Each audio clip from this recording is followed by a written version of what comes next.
nossa primeira parte da expiação. Mais um pouquinho de slides. Da lição 5 ainda do... Vamos lá.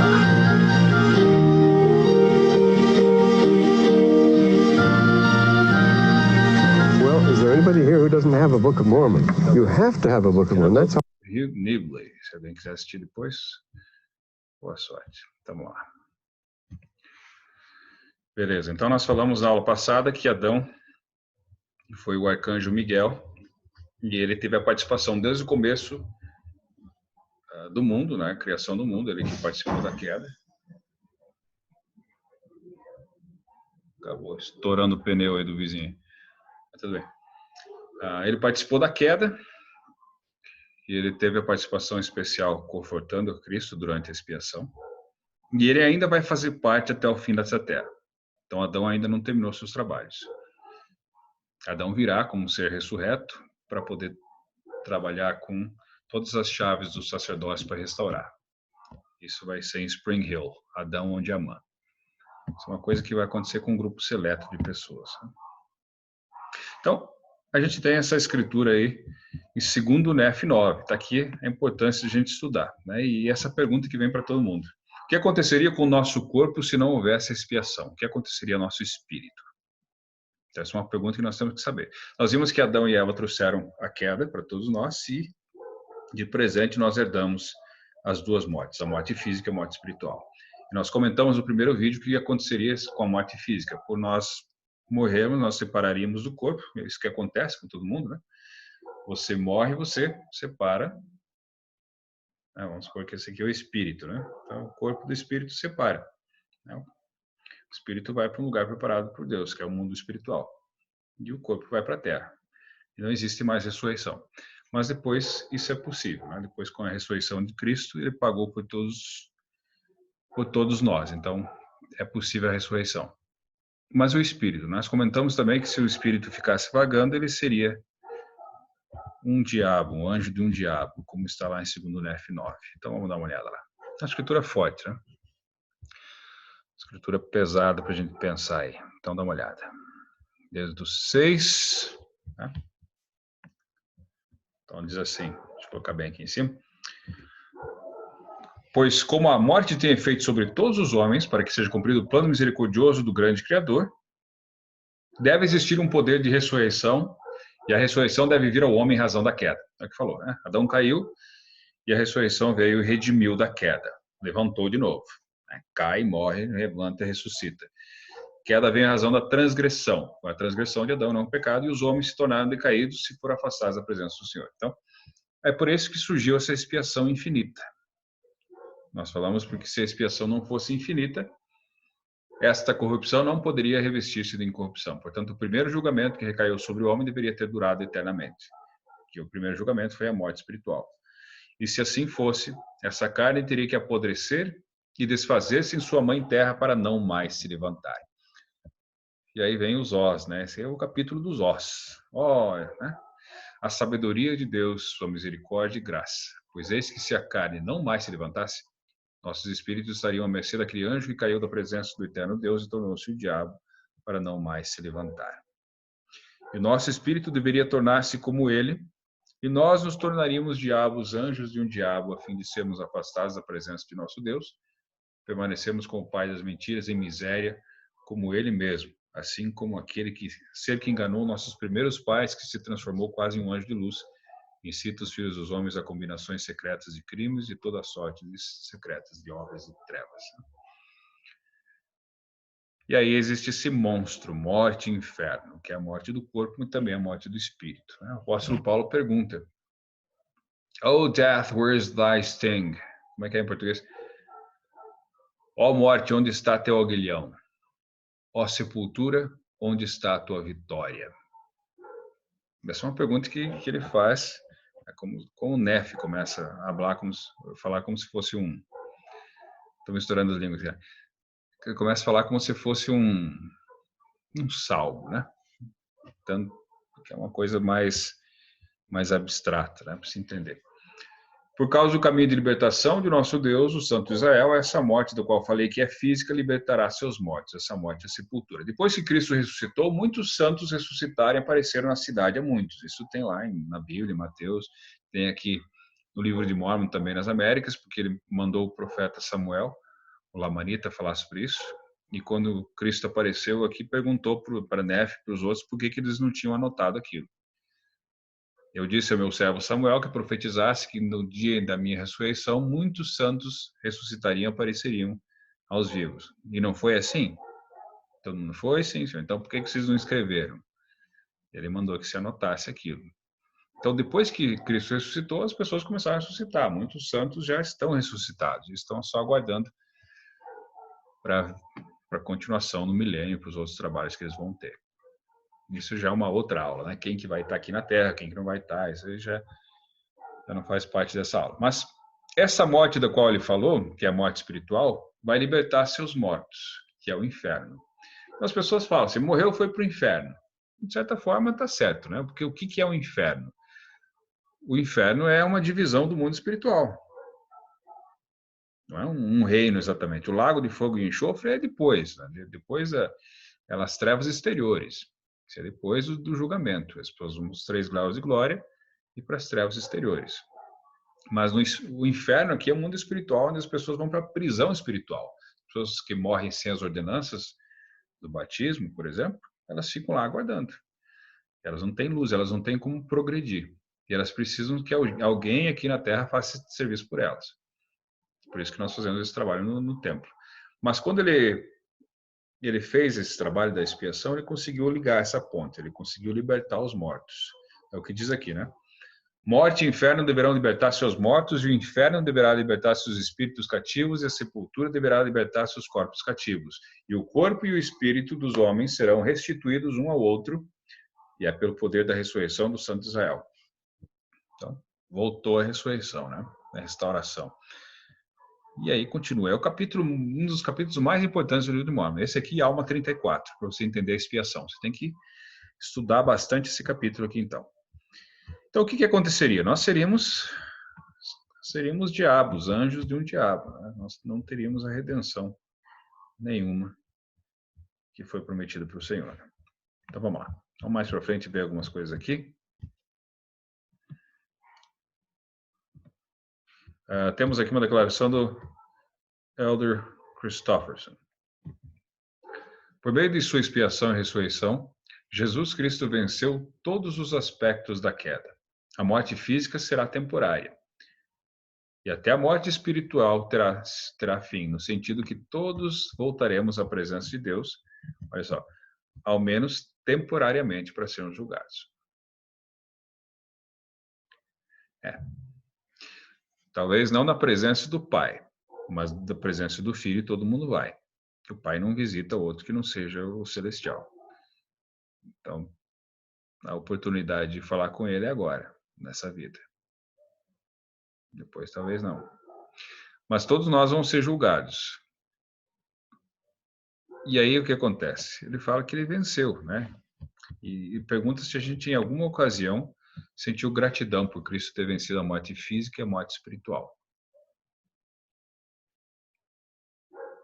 Então talvez a gente não perceba isso, não entenda, a não ser que você lide com o trabalho vicário, né? O trabalho de história da família e faça as ordenanças pelos teus antepassados. Você já tem alguém que faleceu na tua família, que você gostava, conhecia? Você acredita que essa pessoa ainda está viva, olhando por você aqui na Terra? Eu digo para você que sim, que essa pessoa ainda está viva. Ela só separou o corpo do espírito, mas ela está lá no lugar preparado por Deus. E se ela não receber as ordenanças do Evangelho restaurado, você pode fazer isso por ela. Você pode levar essa redenção para ela.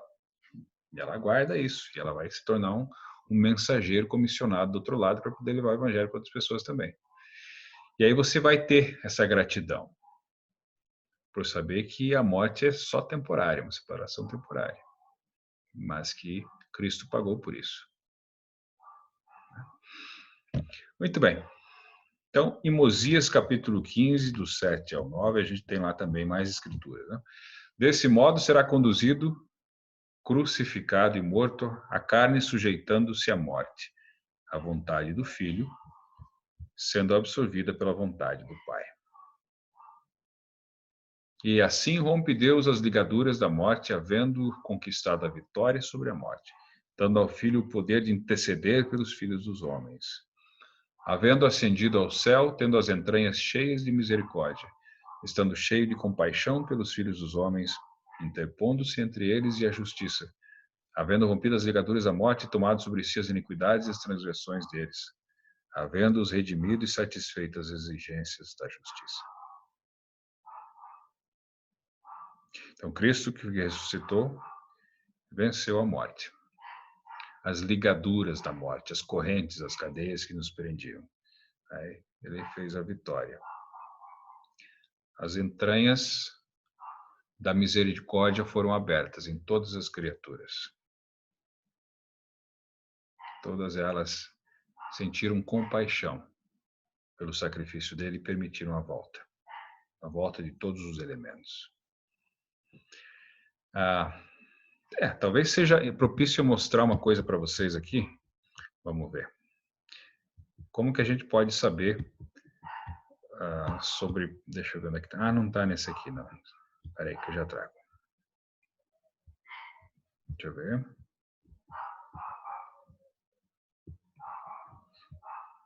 Vamos lá. Beleza. Tá, vamos ver se eu acho aqui para vocês dar uma olhada. Tá. Tem uma outra apresentação aqui que foi do discurso do presidente Nelson, que falava sobre as portas da morte. Então, ele ainda era um dos 12 apóstolos. Essa aqui foi uma aula do Instituto também, ano passado, né? Deixa eu ver onde é que está aquela parte lá. Tá. Isso aqui são várias esculturas nos cemitérios. Aqui. Vamos lá, vamos lá.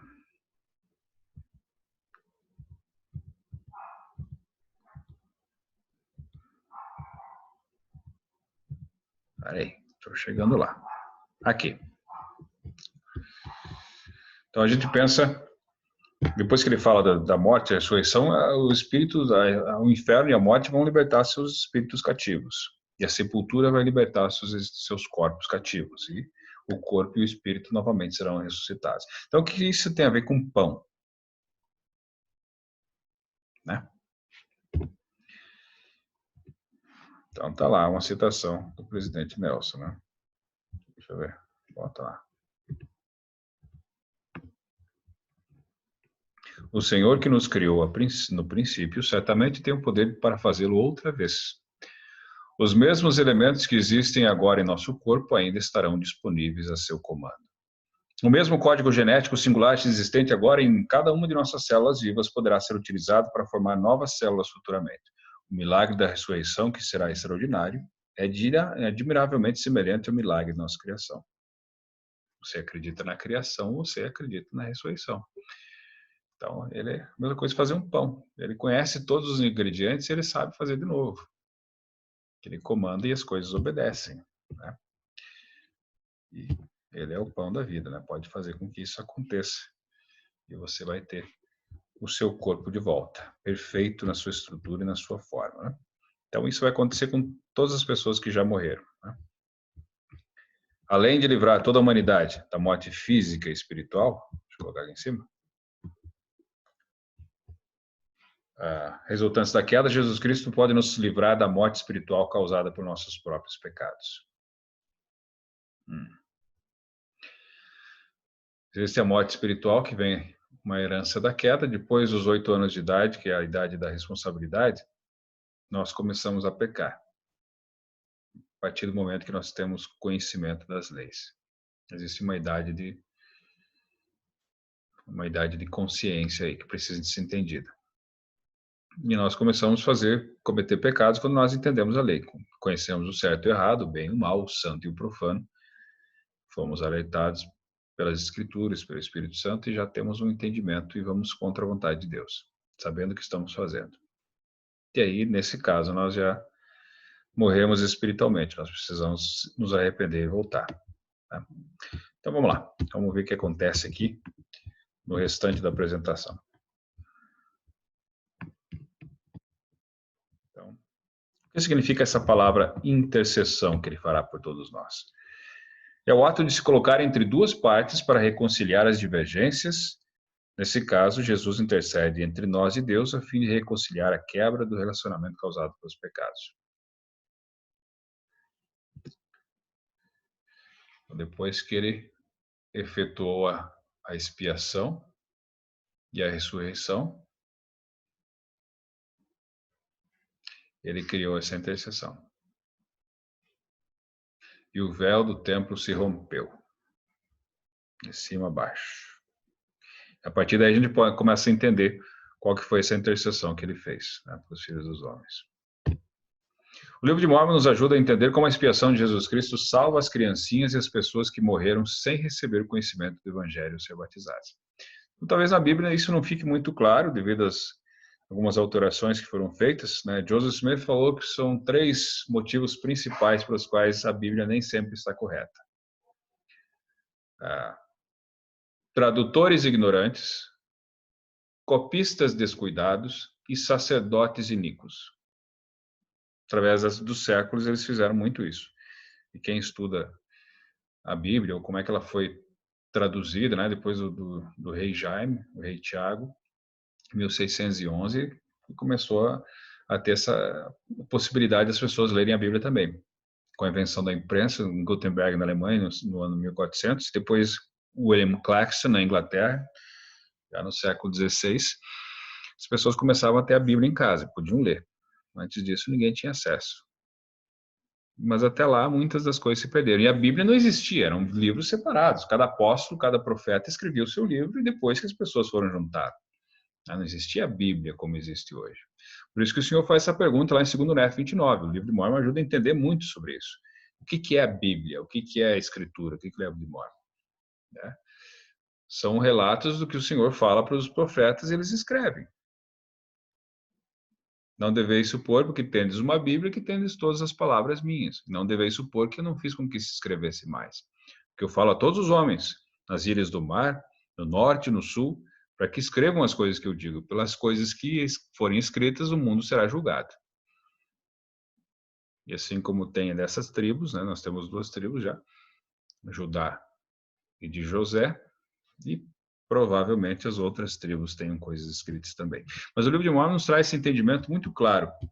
Por que não se deve batizar as criancinhas? Então dá uma olhada. Mesmo se fosse possível que as criancinhas pecassem, não poderiam ser salvas. Ou seja, criancinha não peca. Criancinha não tem como pecar porque não tem o conhecimento do bem e do mal. Mas ele diz que elas são abençoadas, pois esse como em Adão, ou seja, pela natureza, elas caem, assim também o sangue de Cristo expia os seus pecados. Mas tem uma mais específica aqui, quando Mórmon manda a epístola para o seu filho Moroni. Moroni, capítulo 8. Ouve as palavras de teu Redentor, teu Senhor e teu Deus. Eis que vim ao mundo, não para chamar os justos, mas os pecadores ao arrependimento. Os sãos não necessitam de médico, mas sim os que estão doentes, portanto as criancinhas são sãs por serem incapazes de cometer pecado. Portanto, a maldição de Adão é delas removida por minha causa, de modo que sobre elas não tem poder. E a lei da circuncisão foi abolida por minha causa. Dessa maneira, o Espírito Santo manifestou-me a palavra de Deus. Portanto, meu amado filho, sei que... Daí Mórmon começa a explicar para Moroni, filho dele, né, que é um escárnio, né, não é uma coisa séria fazer isso, batizar criancinhas, porque você precisa ensinar arrependimento. Aos que são responsáveis, olha lá, responsáveis e capazes de cometer pecados. Ensina aos pais que devem arrepender-se, ser batizados e tornar-se humildes como as suas criancinhas, e serão todos salvos com suas criancinhas. E suas criancinhas não necessitam de arrependimento nem de batismo. Batismo é para arrependimento, a fim de que cumpram os mandamentos para a remissão dos pecados. Caso contrário, Cristo teria sido batizado quando era pequeno. Mas ele procurou João Batista, que tinha o sacerdócio arônico. Ninguém toma para si essa honra, mas os que são chamados por Deus, como Arão. E João Batista tinha esse sacerdócio para poder batizar. Sacerdócio arônico, depois o Melquisedeque inclui o arônico também. Mas ele procurou para cumprir toda a justiça. E ele não tinha pecado. Jesus Cristo não precisava se arrepender nem ser batizado, mas o João, né, até perguntou para ele: tenho eu pecado? Tenho eu necessidade de ser batizado por ti? Vens tu a mim? Ele disse: deixa por agora. Assim nos convém cumprir toda a retidão. toda a justiça. Então ele tinha que fazer para dar um exemplo. E ele foi batizado com a idade de consciência. E aí ele começou o ministério dele, né, com 30 anos de idade. E aí ele explica mais, né, que as criancinhas estão desde a fundação do mundo. Então uma criança é uma bênção, ela tem um ser que acabou de sair da pré-existência, não tem, né, não tem consciência, às vezes tá meio ligado com o véu ainda lá, né? Algumas coisas as crianças presenciam. Mas são seres inocentes, são os anjinhos que vêm para gente. Depois que vão ficando essas coisinhas pior, né? Se a gente não ensinar direito. Mas é assim que funciona. Todas as pessoas precisam se arrepender nessa vida. E aí, Doutrina e Convênios 137, do 7 ao 9, também fala que a expiação não cobre não só para as crianças, mas para aquelas pessoas que não tiveram o conhecimento nessa vida. Veio a voz do Senhor dizendo: todos os que morreram sem conhecimento desse evangelho, que o teriam recebido, aí vem a presciência de Deus, desse evangelho, teriam recebido caso tivessem tido permissão de aqui permanecer, serão herdeiros do reino celestial de Deus. Então, como eu falei na aula passada, não devemos supor que uma pessoa justa que morre se perde. Que se ela continuasse viva aqui e recebesse o evangelho, o Senhor sabe se ela ia receber. O Senhor tem como saber, se você continuar nesse caminho, o que vai acontecer com você lá depois. Então, se você morrer por algum momento, ou por uma doença, ou por um acidente, ou sei lá o quê, se você tivesse ficado, você teria as mesmas oportunidades.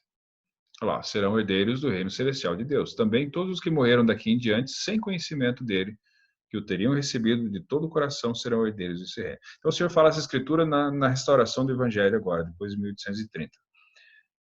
Antes disso e depois disso.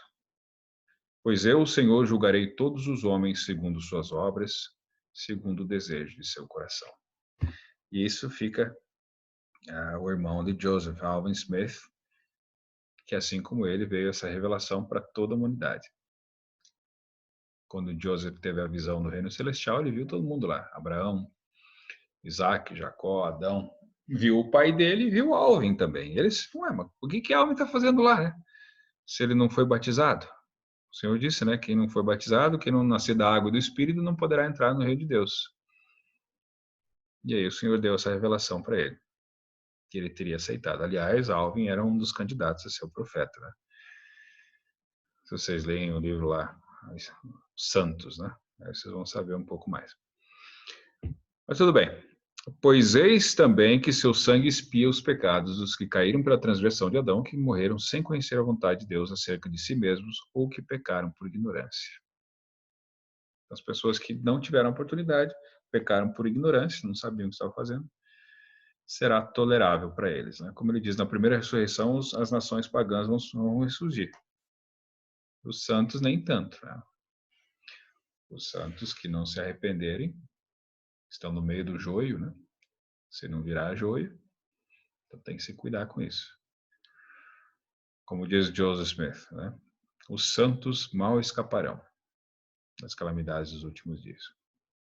Então, é os últimos dias. Esse é um livro sagrado que traz para nós esses ensinamentos. Foi trazido por um anjo. Então, é um livro que nos ensina muitas coisas. Principalmente que as crianças são santas desde a fundação do mundo, não precisam de batismo, e que as pessoas que não tiveram oportunidade, que morreram sem conhecimento, onde não há lei, não há pecado. E as exigências da justiça são satisfeitas pela expiação. O que esses versículos ensinam sobre a salvação daqueles que morreram sem conhecer a vontade de Deus? Eles não têm culpa. Eles vão receber uma chance. Todas as pessoas precisam conhecer para depois usar o arbítrio. Lembra que nós estudamos sobre o arbítrio? O que é o arbítrio? Depois de você saber qual é a vontade de Deus, você decide segui-lo. Esse é o arbítrio. Você tem que saber primeiro. Isso está associado ao conhecimento, né? O conhecimento vem desde a queda. Satanás trabalha muito com isso, né? O conhecimento é uma busca perigosa. Às vezes ele volta-se contra ti. Por isso que os judeus pediam por coisas para conhecerem coisas mais complicadas lá. E porque eles pediram, o Senhor deu. Eles se perderam. Então tem que lembrar sempre das coisas simples, as coisas básicas. A doutrina profunda leva ao profundo.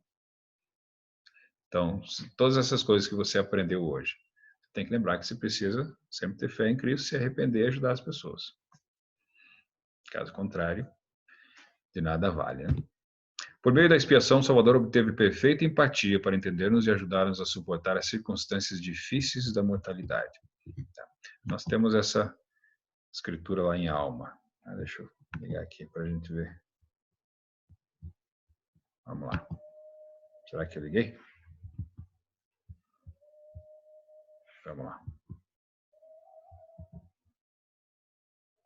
Alma 7. Isso aí, olha lá. E tomará sobre si a morte para soltar as ligaduras da morte, que prendem o seu povo, e tomará sobre si as suas enfermidades, para que se lhe encham de misericórdia as entranhas, segundo a carne, para que saiba, segundo a carne, como socorrer seu povo, de acordo com suas enfermidades. Todas as coisas que você passou ou vai passar, de dor, ele entende, ele sabe como socorrer seu povo em suas enfermidades. As pessoas muitas vezes referem-se à dor de Cristo na crucificação. Os cravos, a coroa de espinho, o chicote, a lança, tudo isso foi doloroso. Mas isso não chega nem perto do que foi a dor que sentiu antes no jardim do Getsemane, quando ele fez a expiação por todos nós. Ele foi moído por nossas transgressões, nossas iniquidades. O castigo que nos traz a paz estava sobre ele, e pelas suas pisaduras fomos sarados. Então lá sim, é lá que foi difícil. Ele tomou sobre si todas essas coisas e por isso as suas entranhas estão cheias de misericórdia. O Espírito sabe todas as coisas, não obstante o Filho de Deus padece segundo a carne para tomar sobre si os pecados do seu povo, para apagar-lhes as transgressões, de acordo com o seu poder de libertação. E eis que agora esse é o testemunho que está em mim. Então temos que nos arrepender e nascer de novo. Se nós não nascermos de novo, não podemos herdar o reino do céu. E aí a alma convida, né, moleque? Serem batizados para o arrependimento, a fim de seres lavados de vossos pecados e teres fé no Cordeiro de Deus, que tira os pecados do mundo, que é poderoso para salvar e purificar de toda iniquidade. Não temais, deixai de lado todos os pecados que facilmente vos envolvem, que vos amarram e conduzem à destruição.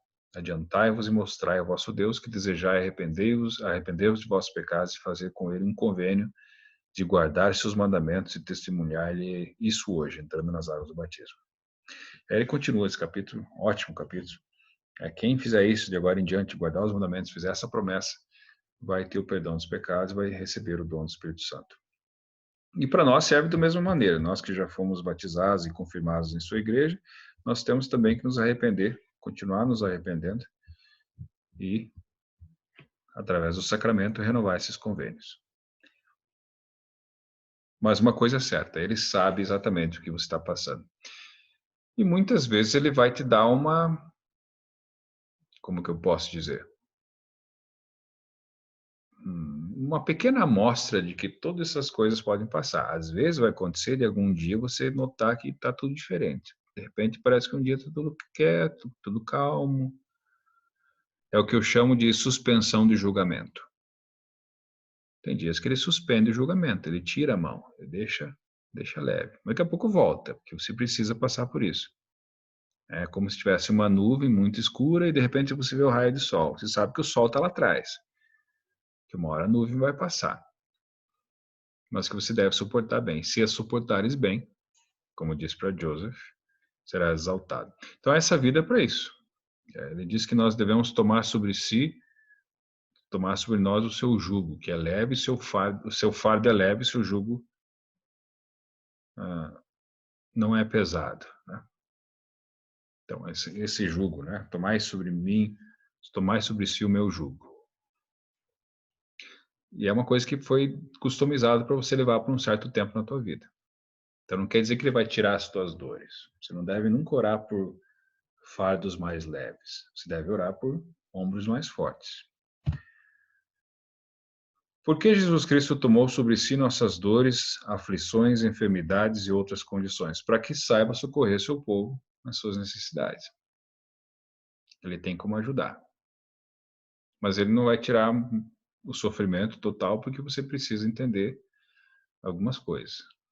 Você precisa viver pela fé e precisa entender a expiação também. O Salvador tomou sobre si nossas dores e aflições e enfermidades para que ele pudesse nos socorrer quando enfrentássemos dificuldades da mortalidade.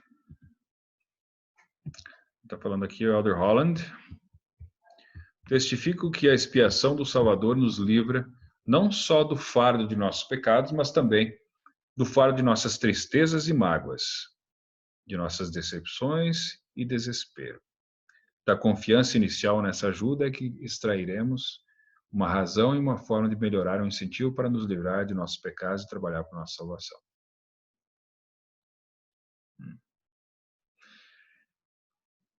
Aquele que fala que não tem pecado,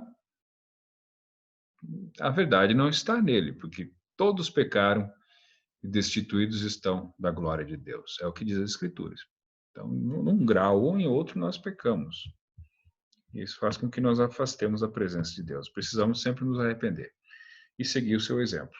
Como é que segue o exemplo de Cristo? Tendo fé nele, fazendo convênios com ele, lendo as Escrituras, ajudando as outras pessoas, desenvolvendo as entranhas da caridade. Que você tem que vencer a tua dor para poder servir. Quando você vence a tua dor, o teu orgulho, é difícil ajudar os outros.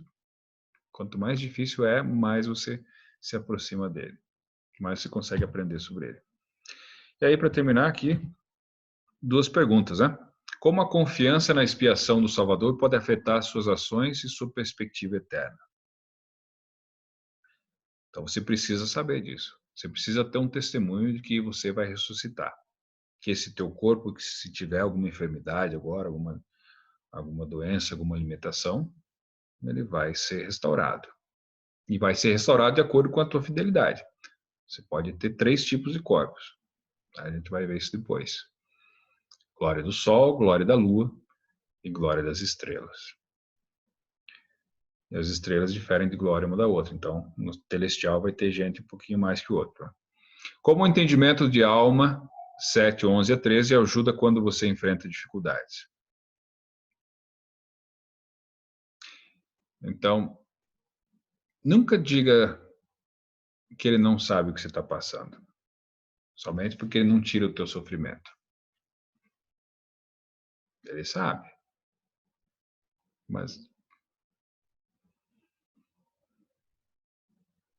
você vai ter que passar por isso. Imagine, Joseph preso na cadeia de Liberty por mais de 6 meses. Depois de 6 meses lá, né, apanhando dos guardas, aquele lugar sujo. Aí ele perguntou, Senhor, onde estás? Onde está o pavilhão que encobre teu esconderijo?